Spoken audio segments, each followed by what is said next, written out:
Aku bisa melihat bayangan Richard yang sedang berjalan untuk menambal bagian itu.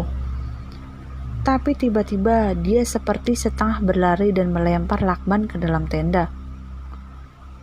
"Tambal dari dalam aja," ujar dia pada Jessie. Jessie yang terlihat sedikit kaget melihat ke arahku, dan tak lama tersenyum sambil membuka gulungan lakban itu. Sambil menunggu hujan reda dan menunggu kondisi badanku lebih baik, kami merundingkan untuk tetap naik atau turun. Aku yang merasa tidak enak pada mereka berkata pada mereka jika mereka ingin melanjutkan perjalanan untuk muncak, lanjutkan saja. Aku hanya menunggu mereka di sini. Tak masalah bagiku untuk menunggu sendiri di sini, walaupun sebenarnya tak sendirian. Namun gagasanku langsung ditentang oleh Richard, Anam, dan Pei.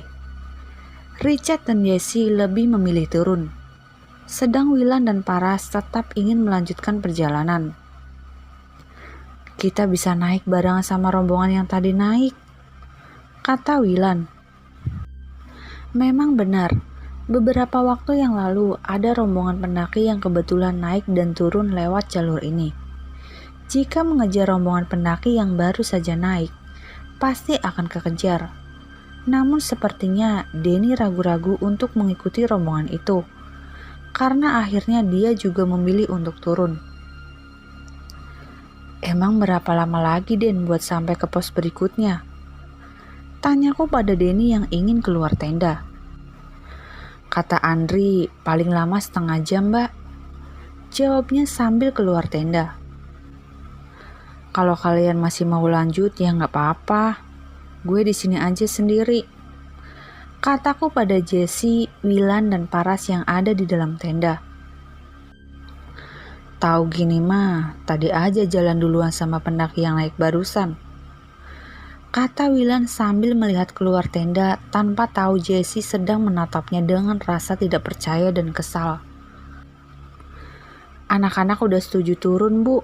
Yang mau naik, biarin aja naik sendiri," celutuknya kesal. Paras yang mungkin merasakan aura kekesalan yang menguasai tenda, memilih untuk keluar tenda tanpa mengucapkan apa-apa. Dan tak lama, Wilan pun mengikutinya keluar. "Kalau mau naik, ya terserah sih. Cuma gue gak nanggung kalau ada apa-apa di atas," kataku pada Jessie. "Emang kenapa, Bu?" "Nggak apa-apa, tapi kalau mau pada turun ya lebih bagus," ucapku pada Jessie. "Empe nyuruh turun, Bu. Dari tadi dia kayak marah." Kaget juga mendengar Jessie berbicara seperti itu. Ingin rasanya kutanya saat itu juga dari mana dia tahu kalau kakek-kakek satu ini sedang dalam kondisi bad mood. Namun kuurungkan niatku untuk bertanya dan hanya mengangguk saja. Empe ini panggilanku untuk salah satu kakek yang menemaniku sejak aku lahir. Jadi menurut mereka yang mengerti tentang ilmu-ilmu spiritual, ada dua sosok yang menjagaku sejak aku kecil. Namun kebanyakan orang hanya mampu melihat sosok yang aku panggil Simbah. Sedangkan sosok si Empe ini hanya terlihat seperti cahaya lampu neon saja. Dan sepanjang ingatanku, hanya abang angkatku dan Devin ponakanku yang bisa melihat sosok Empe ini dengan sempurna. Tenda telah dirapikan. Kami semua memilih untuk turun. Saat hendak turun, Jessie terlihat sedang sedikit berargumen dengan Wilan perihal kayu yang dijadikan tongkat. Richard coba menenangkan Jessie.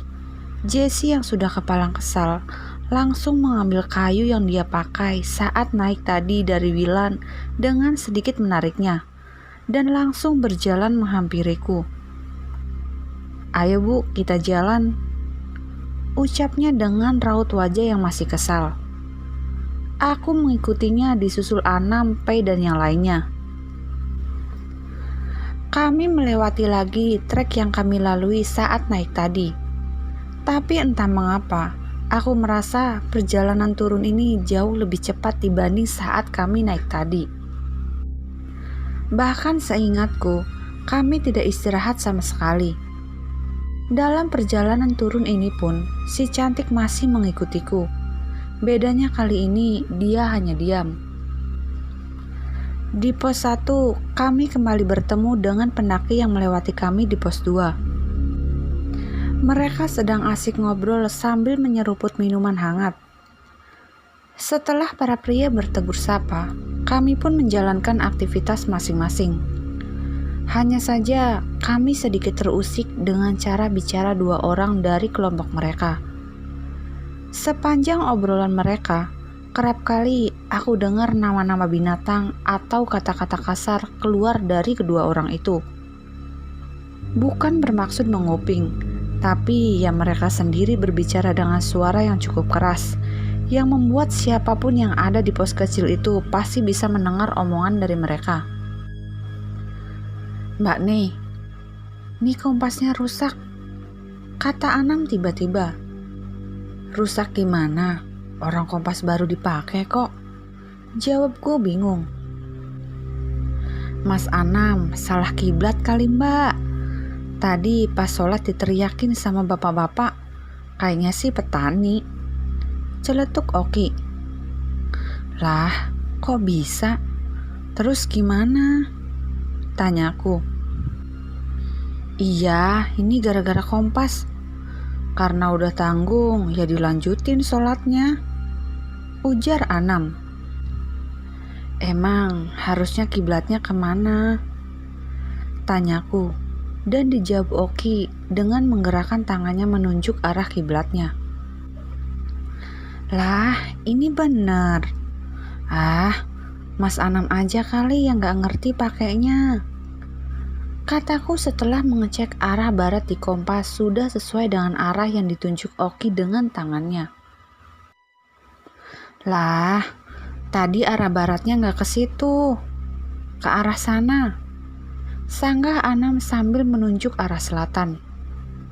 "Tapi ya udahlah, ada yang minta disolatin mungkin," lanjutnya tak acuh. Sekilas kulihat lirikan mata Anam tepat mengarah ke tempat di mana si manis berdiri. Entah memang kebetulan atau memang dia melihat si manis. Cuma dia yang bisa jawab. Sudah lumayan lama kami di pos 1. Sepertinya hampir semua perbekalan makanan yang kami bawa, kami habiskan saat itu agar tas kami lebih ringan. Rasanya hanya tinggal tersisa beberapa renceng kopi saja di tas kami.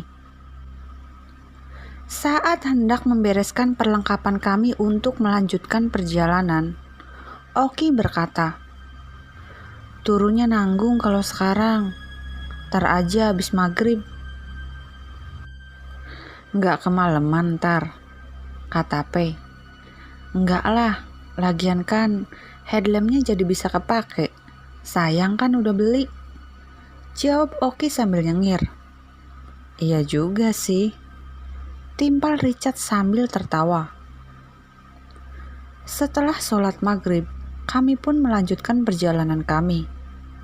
Istirahat yang cukup dan perbekalan yang sudah ludes masuk ke dalam perut membuat kondisi kami kembali fit seperti awal lagi. Sinar-sinar dari headlamp yang kami gunakan menyinari perjalanan turun kami. Karena hujan tadi siang, kondisi jalan sedikit agak licin. Beberapa kali aku harus merelakan belakang celanaku berciuman dengan tanah. Daripada aku terpeleset, mendingan aku berseluncur memelesetkan diri sekalian. Kami berjalan cukup lama, sampai tiba di sebuah turunan lain yang saat pertama kulihat hanyalah akar yang menjalar. Namun ketika kulihat lagi, bukanlah akar, melainkan kaki-kaki yang menjulur dari mereka yang sedang duduk selonjoran sambil bersandar di tanah yang atasnya ditumbuhi alang-alang. Ada yang sedang berbincang, ada yang sedang kipas-kipas, ada yang hanya duduk sambil memandang entah kemana. Jika dilihat dari pakaian dan gayanya, Mereka persis seperti petani yang sedang istirahat setelah bekerja di ladang seharian. Kukucek-kucek mataku dengan harapan bahwa aku salah lihat. Kulihat lagi, mereka masih ada di situ. Ku tengok teman-temanku yang sedang bersiap untuk bergiliran menuruni turunan itu. Namun mereka terlihat biasa saja. Hanya Jessie yang kulihat agak sedikit ngeri. Tapi aku masih berpikir mungkin ngeri karena licinnya medan. Walaupun kuperhatikan langkahnya tepat melangkahi bagian-bagian di mana kaki-kaki itu terjulur. Lubang yang cukup dalam yang berada di tengah-tengah membuat kami trek terpotong dengan jarak yang lumayan susah untuk dilompati. Sehingga kami harus berpegangan pada sesuatu dan berjalan menyamping untuk melewatinya. Satu persatu dari kami mengikuti Andri secara bergantian. Sampai tersisa Wilan, aku, dan Anam di belakang. Wilan pun mengikuti gerakan Andri. Hanya sayangnya dia pegang dahan yang berbeda dengan yang dipegang Andri dan yang lainnya. Dan itu bukan hanya dahan, melainkan lengan salah satu yang sedang duduk di situ. Ketika Wilan hendak melangkah dengan berpegangan pada dahan itu, entah karena apa, tapi tiba-tiba saja dia jatuh. Membuatku sedikit tercekat kaget, namun kutahan teriakanku. Andri dan Denny membantu Wilan berdiri, sedang dahan putus yang dipegang Wilan dibuangnya begitu saja. Aku diam terperangah melihatnya. "Ayo mbak, giliran mbak," Ana menyadarkanku. "Aduh, permisi, cucu numpang lewat mbah," ucapku dalam hati. Aku berpegangan pada dahan yang beneran kulihat dahan. Namun tetap saja harus melewati dia. Jadi ku coba melihat ke bawah agar mataku tidak bertemu pandang dengan dia. "Matiin headlampnya, babi, ngerapat-ngerapat," teriak Andre tiba-tiba setelah sekitar setengah jam kami berjalan. Sontak kami pun semua berjajar merapatkan diri dan setengah bersandar pada undakan tanah yang ada di sebelah kanan kami. Dari kejauhan ada sesuatu yang menyerupai mata berwarna merah. Saat semakin dekat, Andre dengan setengah berbisik meminta kami mengeluarkan pisau atau garpu yang kami bawa. Di tengah kepanikan itu, tiba-tiba handphone Richard berbunyi. "Aduh, siapa ini yang telepon?" ucap Richard dengan panik. Bahkan saking paniknya, dia sampai lupa cara mematikan HP-nya sendiri. Alhasil hanya dibekap speakernya sampai telepon itu mati sendiri. Dengan terburu-buru, dia mengeluarkan peralatan makan lipatnya. Namun bukannya pisau atau garpu, malah sendok yang dikeluarkannya. Setelah dirasa cukup kondusif, kami pun kembali melanjutkan perjalanan. Kami berjalan sambil menahan tawa karena ulah Richard tadi. Turunan demi turunan kami lewati. Beberapa kali persimpangan pun kami lewati. Walaupun rasanya simpangan itu sama bentuknya, tapi tak terlalu kufikirkan, karena aku yakin Andri pasti lebih paham. Andri sebagai guide kami, perlahan tapi pasti merasa kelelahan dan merasa kalau ranselnya semakin berat. Akhirnya di sebuah persimpangan yang bentuknya hampir mirip saat kami melihat mata tadi, Andri meminta untuk berhenti sebentar. Di bagian tanah yang agak lebar, Andri terlentang dengan menggunakan carrier sebagai penumpu punggungnya. Kulihat dia berbicara dengan Richard dan Denny, namun aku tak mendengar apa yang dibicarakan mereka. Sedang yang lain bersandar pada tanah yang seperti dinding dengan alang-alang di atasnya. Jalur ini masih merupakan jalur turunan. Jalan setapak. Di sebelah kanan adalah tanah padat seperti dinding setinggi 1 meteran dengan alang-alang yang tumbuh di atasnya. Sedangkan sebelah kiri bisa dikatakan jurang. jika menurut kalian itu jurang. Namun yang jelas, jarak antara tempat kami berdiri sampai ke tanah di bawah sekitar 10-15 meter. Dan sepertinya itu bekas lahan pertanian yang dipakai warga, karena banyak sayuran mati berserakan di bawahnya. Agak turun sedikit dari tempat kami bersandar, yang menjadi tempat Andri duduk, merupakan pertigaan buntu. Tanah yang agak lebar di sebelah kiri dan jalan setapak ke arah kanan yang mengarah ke sebuah bangunan bekas gubuk dengan tenda warna biru. "Bentar ya, jalan gua kayaknya disilang-silang," kata Andre. Kami yang mendengar hanya bisa menunggu Andre sambil bersandar, sekalian istirahat. Ku dengar Oki, Anam, dan Pei berbicara. Namun aku tak memperhatikan apa yang dibicarakan oleh mereka. Di bagian yang agak bawah, kulihat Richard yang sedang menarik tas Jessie dan setengah menariknya untuk berdiri tepat di tengah pertigaan, tempat di mana sekarang Andri sedang berdiri. Entah apa yang mereka bicarakan, aku tak tahu.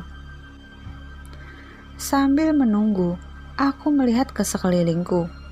Kukira si cantik ini sudah tak mengikutiku, karena tak lagi kudengar tangisan atau rengekannya. Ternyata dia sedang berjongkok di atas kami. Kubuang pandanganku ke arah lain. Kulihat Andri, Richard, dan Jessie yang berdiri bersebelahan. Di depan mereka ada 2 orang ibu-ibu berpakaian petani. Yang satu agak muda sedang menggendong seorang anak di sebelah kirinya. Yang satu lagi sedang memegang bakul dengan gemblokan kain yang terikat di belakangnya. Dari tempatku melihat, mereka seperti sedang berbicara dengan kedua ibu ini. "Oh, dia nanya jalan kali," batinku. Terbukti selang beberapa detik, Andre memberikan instruksi. "Ayo jalan." Ibu-ibu itu pun seperti hendak berjalan ke arah kami. Itu ibu-ibu pada lewat mana ya? Perasaan gue kagak miringin badan, batinku. Seperti yang aku gambarkan sebelumnya, jalan ini jalan setapak yang sebelah kirinya jurang atau lubang dalam. Jadi jika 2 orang lewat dari arah yang berlawanan, pasti harus saling memiringkan badan. Sedangkan aku tak merasa pernah memiringkan badan. Dan pertigaan itu pertigaan buntu, jadi tak mungkin juga kedua ibu itu ke sana. Sudahlah, aku tak ingin ambil pusing lagi. Ku kembalikan fokusku ke jalan setapak agar dapat mengimbangi langkah teman-temanku. Sepertinya Andre sudah mendapatkan kembali fokusnya, karena perjalanan kami menjadi lebih cepat dari sebelumnya. Bahkan sampai ada jarak yang lumayan jauh antara kami. Tunggu, teriak Denny di belakangku. "Berhenti dulu, ngerapat, tunggu yang lain," ujar Andri. Di bagian depan ada Andri, Jessie, Richard, Wilan, Paras, dan aku. Di belakang agak jauh dari tempatku berdiri, ada Anam, Oki, Pei, dan Denny.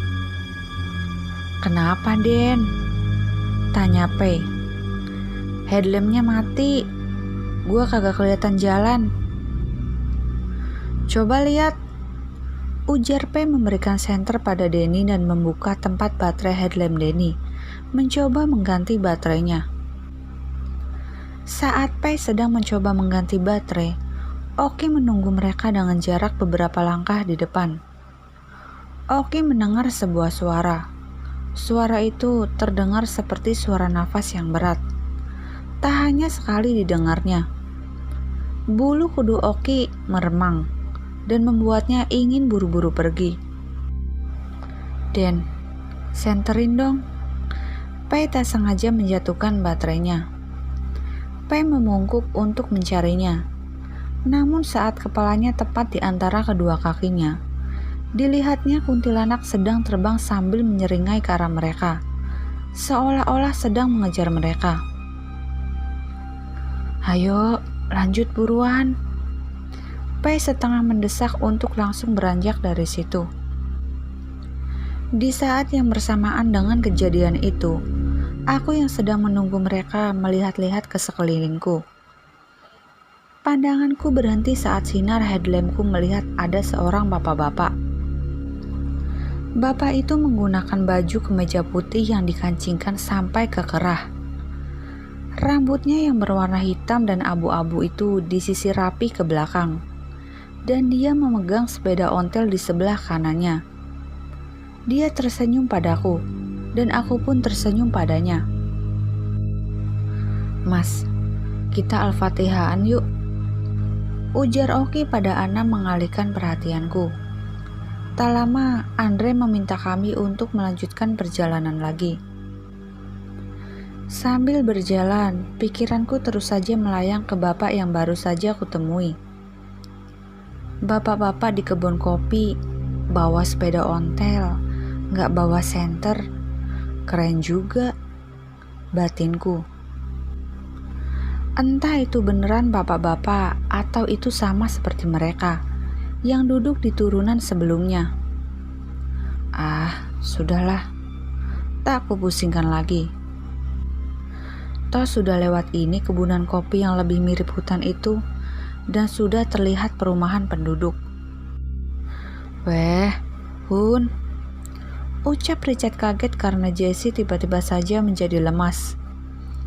Kulihat Jessie sudah membuang tongkatnya.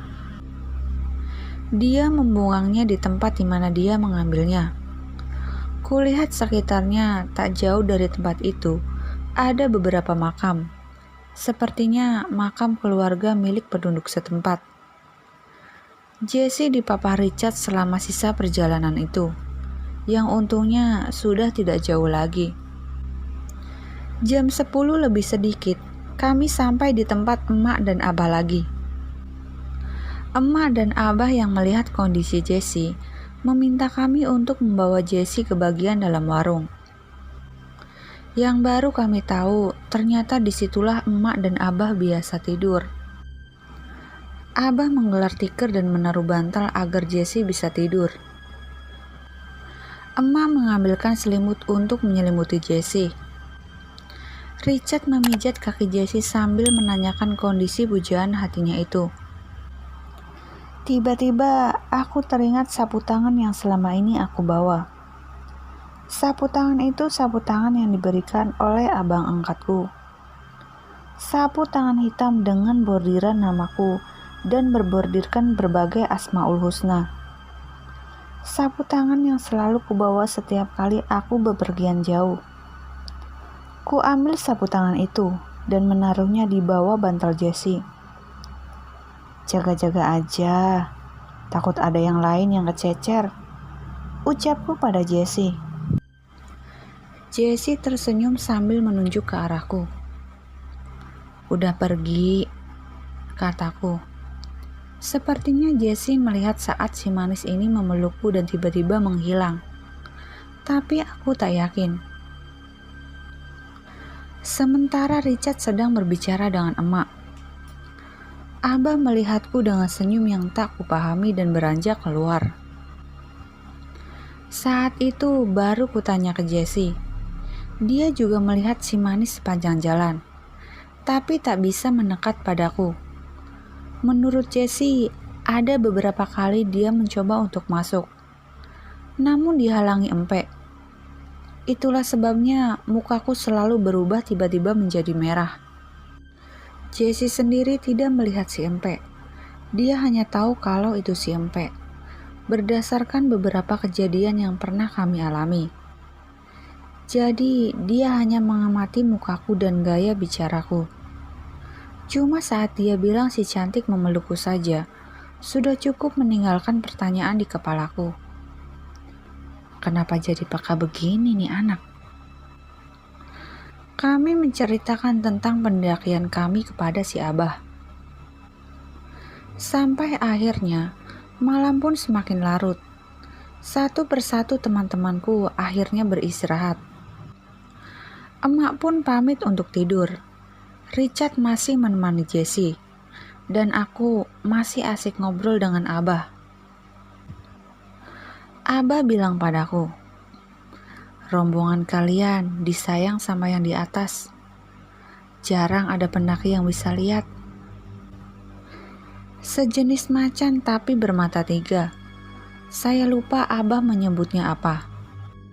Jadi ternyata mata merah yang kami kira itu babi hutan, ternyata bukanlah babi hutan. Dan anehnya hanya beberapa orang dari kami yang melihat kalau matanya itu ada 3. Yang lain melihatnya tetap 2. Memang itu apa, Bah? Tanyaku. Di sini, itu dipercaya sebagai leluhur yang ada di atas gunung. Dan gak semua orang bisa ngelihat itu. Berarti kalian disayang sama mereka. Cuma ada satu yang mereka gak suka. Jelasnya. Siapa, Bah? Tanyaku. Namun Abah tak mau menjawab pertanyaanku. Beliau malah mengalihkan pertanyaanku. Berapa banyak salam yang kamu ucapin? Tanyanya. Maksudnya, Bah? Tanyaku tak mengerti. Kamu pas nyampe di sini permisinya sama siapa aja? Ngucap salamnya ke siapa aja selain ke Prabu? Tanyanya. Jujur aja, aku sedikit terkejut Abah bertanya seperti itu. Dari mana dia tahu? Prabu Siliwangi, Kian Santang, Pangeran Papak, dan wali Allah lainnya yang ada di Garut, Bah. Memang saat tiba di Garut, saat berjalan ke pom bensin, aku menyempatkan diri untuk mengucapkan salam dan mengirimkan Al-Fatihah untuk mereka. Seperti yang selalu diajarkan oleh almarhum Papa. Kenapa bisa sampai mikir ke sana? Diajarkan Papa saya, Bah. Papa dulu pernah bilang, setiap wilayah pasti ada yang menjaganya. Jadi, hal yang harus pertama dikulonowunin ya yang jaga wilayah. Makanya sekarang jadi kebiasaan, Bah. Pantes disayang, kata Abah sambil ketawa lepas. Obrolan kami terhenti saat emak memanggil Abah untuk istirahat. Akhirnya aku pun kembali ke tempat teman-temanku tidur. Mentari sudah hampir sampai di tempat teratas saat kubuka mata ini.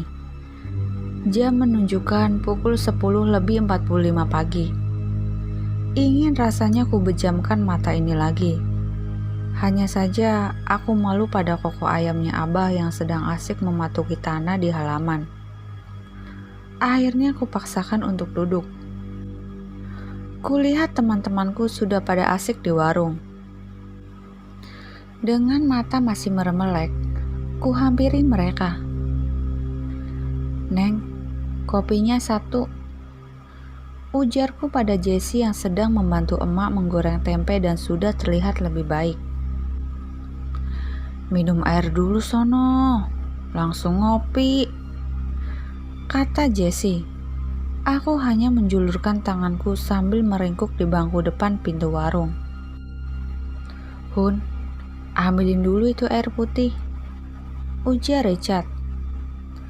Emang nih Mas Anam, bukannya diambilin air dulu itu? Oper Richard ke Anam. Tapi akhirnya P yang memberikan botol air padaku. Kopi dan gorengan sudah siap disantap. Dan barang-barang pun sudah kami rapihkan. Kami sudah siap untuk pulang ke Jakarta. Saat yang lain sibuk foto-foto, aku, Jessie, Richard, Paras ada di warung masih asik ngobrol dengan emak. Emak bilang pada kami kalau jarang sekali Abah mau ngobrol dengan rombongan pendaki. Apalagi sampai ketawa ngakak dan begadang seperti semalam. Emak pun bilang kalau rombongan kami disayang. Hanya saja ada satu yang tidak disukai oleh mereka yang di atas. Ketika kami tanya siapa orangnya, emak langsung menunjuk salah satu dari teman kami. Tak perlulah kusebutkan siapa, cukup kami yang tahu, dan cukup dengan kata, untunglah bukan gue, di dalam hati. Kulihat Abah jalan mendekat ke arah warung. Ngopi tabah? Tanyaku. Teh manis anget aja neng, ujar Abah. Kulirik Jessie. Neng, teh manisnya ada nggak? Sambil cengar-cengir. Jessie melayangkan tinju seolah ingin memukulku. Tapi dibikinkannya juga teh manis untuk Abah. Bah, memangnya di atas ada kuburannya ya, Bah? Tanyaku pada Abah. Iya, Neng, ada. Jawab Abah. Oh, pantesan. Emang kenapa, Bu? Tanya Jessie. Semalam Mas Anam ngelindur. Ya saya bangunin, takut ada apa-apa. Gak lama Mas Anam saya bangunin, si Wilan juga ngelindur. Tapi tangannya kayak orang main pencak silat.